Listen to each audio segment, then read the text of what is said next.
The Star Wars Skeleton Crew season finale is out, and based on the ratings, presumably the series finale. It was about as lackluster as the rest of the season. It's really hard to have any tension when the show is so kid-oriented that no one can really die or get hurt. Even in the end, they had to make the supervisor a robot because you couldn't have Jod, who's the antagonist, kill a person. So all in all, it was fine and forgettable just like the rest of the season. But the bar is so low now for Star Wars fans that just not insulting the fans actively is enough for them to be satisfied. People in my comments were disagreeing with me last week when I said that scene for Jod felt too villainous for his character the rest of the season. Bigger Star Wars channels were also praising it, and I think I was correct in the end. He threatened to flay their family alive in front of them, and he doesn't even kill anybody in the finale. Even though they are impeding him repeatedly, he never actually hurts anyone. I'm sure people will rationalize it as all bluff and bluster, but at the end of the day, it makes that scene in episode 7 just out of character to me. Overall, everything this season has been pretty shallow, pretty thin, very surface level tropes, and that's kind of what we do here. I'll say the visuals look very good. The special effects have been really good all season. Obviously, there's a couple scenes here and there that look a little bit but overall, they've been really good. I think the world building in this episode kind of falls apart. This was something that I mentioned, I think back in episode 1 or 2, that when you create a world like this, a lot of times when they reveal the mystery and the secrets and the explanation, it doesn't make sense. And to me, this is one of those cases. The planet is just run by droids. I'm not even sure why they need humans. I'm not sure why they would put humans there. Humans seem like they can be nothing but a risk to me. At the end of the day, how has this planet existed for decades and no humans have rebelled ever? I just don't buy it.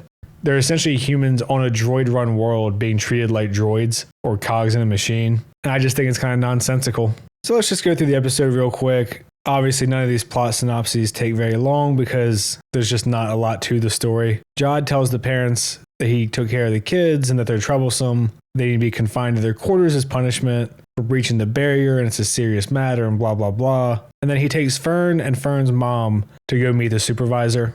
Everyone else is confined to their house by droids, and you find out that they're essentially borderline prisoners with droid guards, keeping them in place and in line. And this is what I'm talking about with the world building not making sense. If they can engineer a thing that can get through the barrier, which is this crazy storm that destroys ships, stops communication, obviously really powerful. They can't reprogram some droids. Nobody ever just destroyed the supervisor. Jod literally destroys the supervisor and shuts down the entire city with one stab from a lightsaber. I find it hard that no one would be frustrated or pissed off and just engineer whatever the C4 equivalent is in Star Wars, blow the supervisor up, reprogram the droids. It seems like they're all pretty tech savvy. It just makes the whole planet kind of bullshit. I guess you could argue that they have a pretty safe and comfortable life, but even still, with presumably thousands of people and multiple generations, no one would want to rebel. Give me a break. We get a little back and forth here between Jod and the supervisor, where he's like, I want my other ship to land. And Fern's mom is like, why can't it just land like you did? And he essentially just says, shut the fuck up. And the supervisor robot agrees and catches Jod in a lie that he's either not an emissary or not a Jedi, because according to them, all the Jedi are traitors. So, just kind of going through the motions here until he gets irritated and stabs it in the face, which is enough to shut it down and the whole city and all the droids. Fern's mom is trying to negotiate with Jod. He says that he doesn't want to hurt anybody, and he's willing to destroy the barrier to let the ship in so they can get their treasure. She says that she can give them access without destroying the barrier, and she doesn't want them exposed to the rest of the galaxy. And he says, fine, I don't care. We just want our gold to leave. Fern keeps calling him a liar, and then he threatens her. Again, with the world building, pretty questionable that there's a lever that can just destroy the entire barrier that anyone can pull. And again, if they know the supervisor's a droid, presumably they meet with him, it would be very easy for one frustrated person to be like, fuck you, and just pull the barrier switch. That would be the end of it being hidden, and that's somehow never happened. Jude Law's having a great time, though.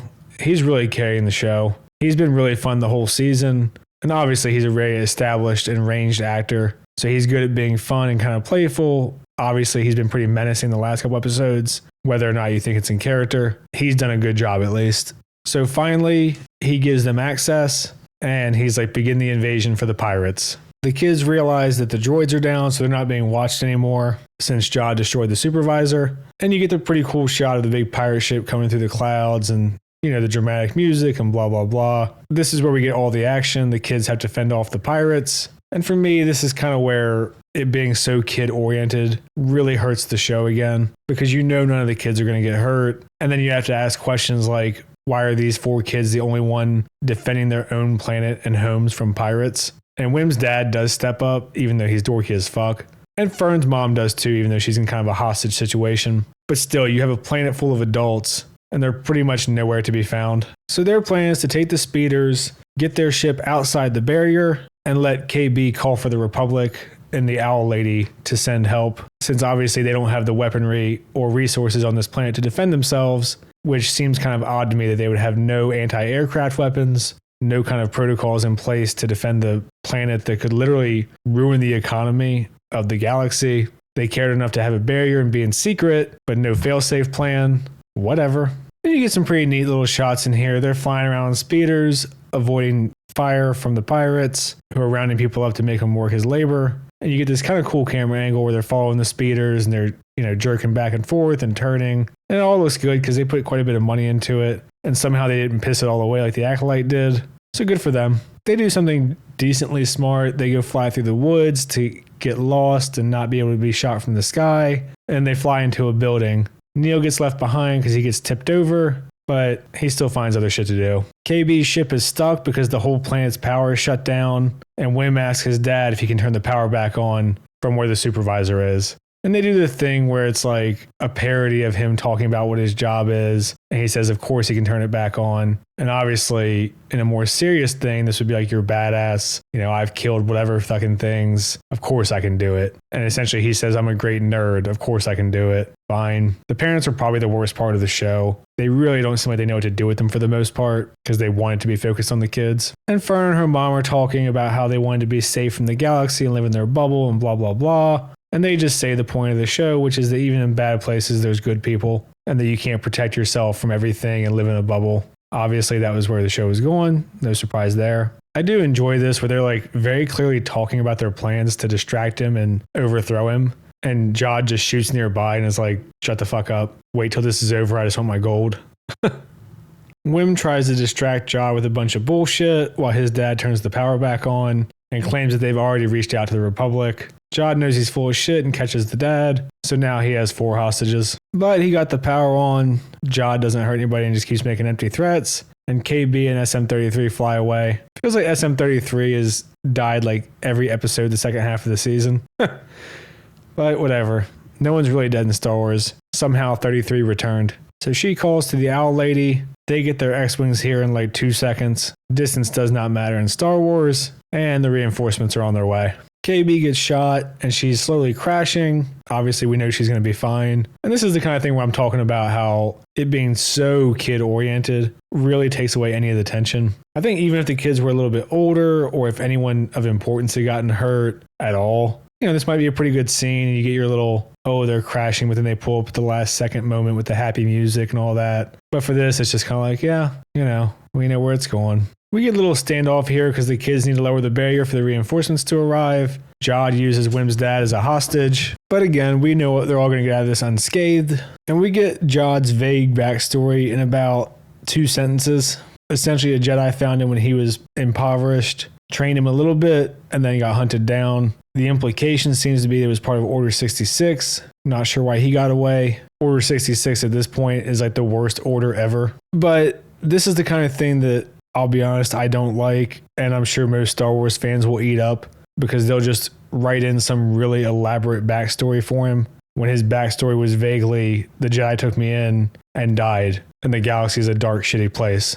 I'm fine with his background being rough and his perspective being more cynical or pessimistic, but it would have been nice to explore this background in bits over the season and give some depth to it. But much like the rest of the show, it's very shallow. Again, it's just one of those things that's fine, but could have been pretty good and interesting. And Jod says, get back to doing the one thing that matters in this galaxy, money. Again, I appreciate the perspective. Would have been great to explore that more than just, oh, I like money. But after this rant, Wim's dad sucker punches him, knocks the lightsaber away, and tries to grab the switch. And I'll just go ahead and say this is another one of those things I just don't believe. I don't believe that Wim's dad could hold off Jod at all, especially considering Jod has the Force and he's a ruthless pirate and Wim's dad is a sheltered dork. But they have their struggle.